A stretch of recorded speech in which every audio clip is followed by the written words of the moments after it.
So ನಮಸ್ಕಾರ. ಇದೊಂದು 3BHK project ಬಂದಿದೆ ವೈಟ್ ಫೀಲ್ಡ್ ಹತ್ರ, ಕಿಯಾ ಅರೌಂಡ್ ದ ಲೈಫ್ ಅಂತ ಅಂದ್ಬಿಟ್ಟು. ಅದನ್ನು ಇವತ್ತಿಂದ ಸ್ಟಾರ್ಟ್ ಮಾಡ್ತಾ ಇದ್ದೀವಿ.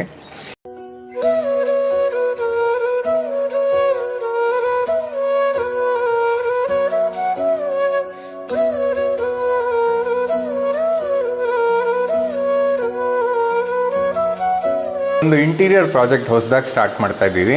ಏನೇನು ಮಾಡ್ತಾ ಇದ್ದೀವಿ ಅಂತ ಬನ್ನಿ ತೋರಿಸ್ತೀನಿ. ಸೊ ಇದೊಂದು ಕಿಚನ್ನು. ಈ ಕಿಚನ್ನಲ್ಲಿ ಯೂಟಿಲಿಟಿ ಜಾಗ ಅಂತ ಸಪ್ರೇಟಾಗಿ ಮಾಡಿದ್ದಾರೆ. ಆ ಯೂಟಿಲಿಟಿ ಜಾಗನ ನಾವು ತೆಗೆದು ಒಂದು ಲಾಂಗ್ ಯೂನಿಟ್ ಅಂತ ಮಾಡ್ತಾ ಇದ್ದೀವಿ. ನೋಡಿ, ಇದು ಟೈಲ್ಸು ಕೆಲವ್ರು ಏನು ಮಾಡ್ತಾರೆ, ನಾರ್ಮಲಾಗಿ ಸಿಮೆಂಟ್ ಯೂಸ್ ಮಾಡಿಬಿಟ್ಟು ಅದನ್ನು ಹಾಕ್ತಾರೆ. ಬಟ್ ಅದೇ ರಾಫ್ ಹಾಕ್ತು ಅಂತಂದರೆ ಎಷ್ಟು ಗಟ್ಟಿ ಇರುತ್ತೆ ಅನ್ನೋದಕ್ಕೆ ತೋರಿಸ್ತಾ ಇದ್ದೀನಿ. ಇದು ನೋಡಿ, ಇದು ರಾಫ್ ಹಾಕಿರೋವಂಥದ್ದು ನೋಡಿ. ಫುಲ್ ಟೈಲ್ ಬರಲ್ಲ, ಕಚ್ಕೊಂಬಿಟ್ಟಿರುತ್ತೆ. ನಾವು ಹೊಡೆದಾಗ ಎಷ್ಟು ಹೊಡಿತೀವಿ, ಪ್ರೆಷರ್ ಏನು ಬೀಳುತ್ತೆ ಅಷ್ಟು ಮಾತ್ರ ಬರುತ್ತೆ. ಇದು ಹೊಡೆದ್ರೂ ಇದು ಬರಲ್ಲ ನೋಡಿ. ಅದಕ್ಕೆ ರಾಫ್ ಯೂಸ್ ಮಾಡೋದು ಯಾವಾಗಲೂ.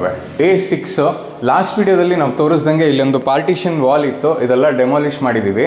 ಮತ್ತು ಹಾಗೆ ಇಲ್ಲೆಲ್ಲನೂ ಸ್ಟ್ರಕ್ಚರ್ ಕಂಪ್ಲೀಟ್ ಆಗೋಗಿದೆ.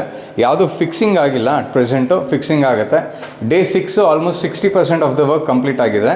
ಆಮೇಲೆ ಇದಿಷ್ಟು ಫುಲ್ಲೂ ನಿಮಗೆ ಟೈಲ್ಸ್ ಬರುತ್ತೆ. ಈ ಕಡೆಗೆ ದೇವ್ರ ಮನೆ ಬರುತ್ತೆ. ಹಾಗೆ ಮುಂದೆ ಹೋಗೋಣ ಬನ್ನಿ.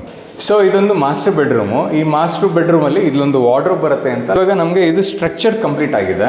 ಸೊ ಇವಾಗ ನೆಕ್ಸ್ಟ್ ನಾವು ಇದನ್ನು ಏನು ಮಾಡ್ತೀವಿ ಅಂದರೆ, ಮೆಷರ್ಮೆಂಟ್ಸ್ ತೊಗೊಂಡು ಅಲ್ಲಿ ಇದನ್ನು ಫ್ಯಾಕ್ಟ್ರಿಗೆ ಕಳಿಸ್ತೀವಿ. ಆ ಫ್ಯಾಕ್ಟ್ರಿನಲ್ಲಿ ನಾವು ಲ್ಯಾಮಿನೇಷನ್ ಪೇಸ್ಟಿಂಗ್ ಆಗುತ್ತೆ, ಮತ್ತು ಕಟ್ಟಿಂಗ್ ಆಗುತ್ತೆ, ಎಡ್ಜ್ ಬೆಂಡಿಂಗ್ ಆಗುತ್ತೆ. ನೆಕ್ಸ್ಟ್ ಇಲ್ಲಿಗೆ ತಂದು ಇದನ್ನು ಫಿಕ್ಸ್ ಮಾಡಬೇಕಾಗತ್ತೆ. ಇದು ಆಲ್ಮೋಸ್ಟ್ ಅರೌಂಡ್ 3 to 4 ಡೇಸಲ್ಲಿ ಫುಲ್ ಕಂಪ್ಲೀಟ್ ಆದಂಗೆ ಆಗೋಗುತ್ತೆ. ಇದೊಂದು ಗೆಸ್ಟ್ ರೂಮು. ಗೆಸ್ಟ್ ರೂಮಲ್ಲಿ ಇದು ಸ್ಟ್ರಕ್ಚರ್ ಕಂಪ್ಲೀಟ್ ಆಗಿದೆ.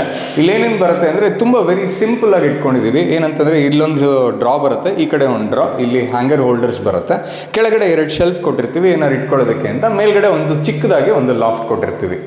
ಮತ್ತೊಂದು ರೂಮು, ಇಲ್ಲೂ ಅಷ್ಟೇ ತುಂಬ ಸಿಂಪಲ್ಲಾಗಿ ಇಟ್ಕೊಂಡಿದ್ದೀವಿ. 2 ಡ್ರಾ, ಮೇಲ್ಗಡೆ ಲಾಫ್ಟು ಆ ಥರ. ಮತ್ತು ಇಲ್ಲಿಗೆ ಲ್ಯಾಮಿನೇಷನ್ ಬಂದ್ಬಿಟ್ಟು ನಾವು ಫ್ಲೂಟೆಡ್ ಡಿಸೈನ್ನ ಕೊಟ್ಟಿದ್ದೀವಿ. ಇಲ್ಲಿ ನೋಡ್ಬೋದು ನೀವು ಅದೇ ರೀತಿಯೇ. ಸೊ ಇದು ಕಂಪ್ಲೀಟ್ ಆಗೋದಕ್ಕೆ ನೆಕ್ಸ್ಟ್ ಒಂದು 6 to 10 ಡೇಸ್ ಏನೋ ಆಗುತ್ತೆ. ಸೊ ಇದು ಕಂಪ್ಲೀಟ್ ಆದಮೇಲೆ ಒಂದು ವೀಡಿಯೋನ ಹಾಕ್ತೀವಿ. ಇದೇ ಥರ ವೀಡಿಯೋಸ್ನ ನೀವು ನೋಡಬೇಕು ಅಂತಂದರೆ ಲೈಕ್ ಮತ್ತು ಶೇರ್ ಮಾಡಿ. Thank you.